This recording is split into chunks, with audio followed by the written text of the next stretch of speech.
100 ஆடுகள் ஒரு மேய்ப்பனிடம் இருந்தது. அதில் ஒரு ஆடு காணாமல் போனது. காணாமல் போன ஆட்டை தேடச் சென்றார் மேய்ப்பன். கரடு முரடு பாதைகளை கடங்கிக் கொன்றாரே.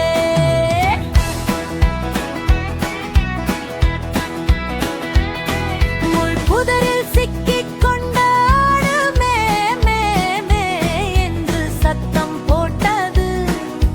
சத்தம் கேட்ட மேய்ப்பன் ஓடிச் சென்றாரே. சிக்கிக் கொண்ட ஆட்டை தூக்கி எடுத்தாரே. நண்பர்களிடம் சொல்லியாக மகிழ்ந்தாரே. காணாமல் போன உன்னை தேடி வந்தார் இயேசு. தன் ஜீவனை கொடுத்து